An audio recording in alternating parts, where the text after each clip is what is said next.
So, the spoilers for My Hero Academia Manga Chapter 406 are finally out, and let's just say that we're going to be getting some very interesting action and implications involving All For One, because we are about to approach the next stage of this battle, and you'll see what that might be, but first, right after this.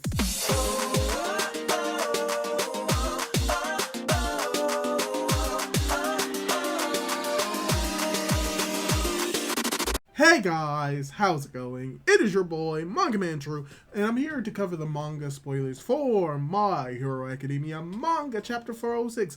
And like I was saying earlier, there's a lot that is most likely going to be covered in this chapter. We're actually going to, from what we see with the spoilers themselves, going to be seeing what's happening on other parts of the battlefield, as well as having a strong focus on the battle between Bakugo and All For One, as we learn a little bit more about Bakugo's abilities, as well as what's going to be going on potentially with All For One and potentially some backstory. So let's dive into the spoilers and see what's going to be going on potentially with this chapter. And to start off, the chapter title is 406, Understanding Your Own Quirk. And the chapter begins with an update on the battlefield. The hospital battle is over and the wounded are being treated. The Nomu in Okuto Island has been defeated. Toru and Aoyama are freeing everyone from the plants, and they're still fighting gashly on Tokoba Arena. Hound Dog and Ketsubutsu folks have captured Skeptic.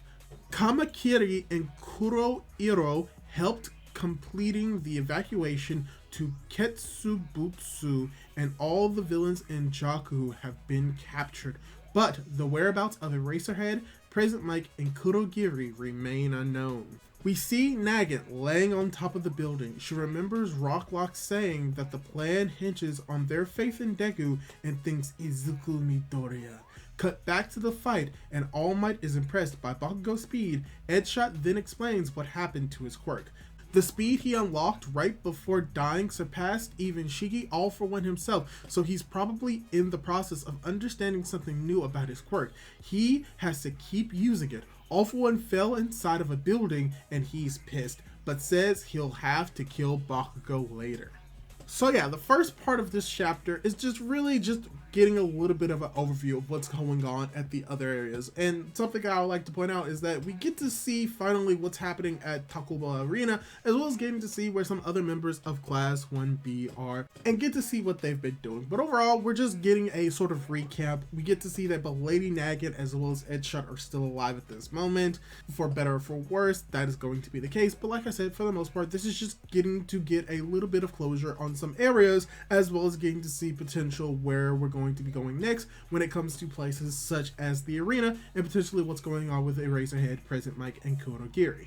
And with the next part of the text spoilers, we cut to Shigaraki, and he says that it's fine. He just has to, quote, break Bakugo again. Deku begins an eternal monologue saying that so far he's been using danger sense to dodge, but he still hasn't found a way to deal with Shigaraki's regeneration, decay, and superhuman body. He can only use Gear Shift one more, and when that's done, the blowback will be brutal. But Deku decides that the time is now. He activates the second user's quirk, and what follows is a 2 pages showing Deku Shigaraki and Bakugo All For One that say go beyond. But All For One starts heading towards Shigaraki, which annoys Bakugo. All For One says that the explosion quirk itself isn't strong, as Endeavor's Hellflame or Dark Shadow, but that he can deal with it later. He can't let a random guy like Bakugo speed up his rewind even more. But Bakugo finally gets it. Pain is the key. When the sweat that should be coming from his hand runs all over his body, the pain is excruciating. He has to pinpoint where it hurts the most and master the timing in order to unleash stronger explosions. Bakugo is flying as fast as All For One. He's hitting the ground several times and feeling pain, but at the same time he's laughing and impressed by his own speed. He thinks back to when he wondered if he could still catch up to Izuku, but now he feels he can even surpass him. So this is a small yet still very interesting aspect of the chapter where we're going to be focusing a little bit more on the fight between Deku and Shigaraki than we have in the past few chapters, but also we're getting to see some more parallels and some more just foils when it comes to these battles, with Bakugo going up against All For One and Deku going up against Shigaraki. And we get to see that All For One is going to be most likely underestimating Bakugo, which will hopefully eventually lead to his downfall, especially for what we're going to be getting later on in this actual chapter with the relationship that Bakugo has with the second user, as well as some implications that All For One has with the quirk of One For All, which may expand upon the idea of why he's doing all of this in the first place. But yes, we also get a little bit better understanding of how Bakugos Quirk is actually working in this moment, and that's something very interesting, and that Bakugo is relying on the pain that is going on in his body for him to actually optimize using his quirk, which is something that we've never necessarily seen with other characters within the story, so that's also something interesting that maybe can be expanded upon a little bit later on in this battle.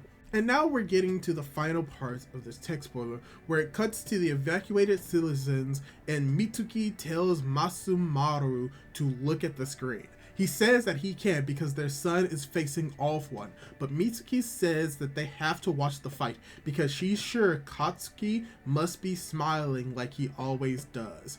All For One is baffled.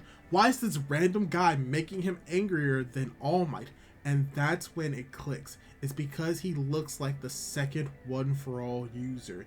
If you looking for Koichi, Mr. Demon Lord, he's already gone. You killed him, says the second in a flashback. And that's why he's so angry. If the second user hadn't reached his hand to Yoichi, none of this would have happened. It's all your fault, Kudo, shouts All For One. Are you getting senile? I'm the one and only Kachan Bakugo. End of chapter. So yeah, that is some interesting implications with what we're getting with the last part of this chapter. For instance, we're getting a flashback once again to that moment that we saw earlier in the story of All For One remembering the last thing that he saw and the last thing he interacted with when it came to the second user. Also, the reveal of the second user's name, which is great because of the relationship. Most likely it's going to be the last ending of Bakugo. Bakugo, Kudo, makes sense. But what's even more interesting is the implication that he's getting angry at the second user, not because he necessarily interfered with his plans, but that he is kind of the reason, or at least All For One believes that he is the reason why this is all happening, most likely referring to the fact that why he has to go against his younger brother via One For All. So this is very interesting, and I think that within the next chapter or so, we're going to get a little bit more into the mindset of All For One, as well as getting more into the battle between All For One and Bakugo, as well as potentially Deku and Tomura Shigaraki. But yeah, that's all I really have to say for the spoilers for right now. Can't really say much more. I can't wait to do my review proper when more proper translations of this chapter comes out. So let me ask you this. What did you think of the chapter? Did you like it? Did you dislike it? Leave your thoughts down below. And don't forget to subscribe to my YouTube channel for more content like this. Do all that cool jazz, and hopefully I'll be able to catch you in my next video. Goodbye!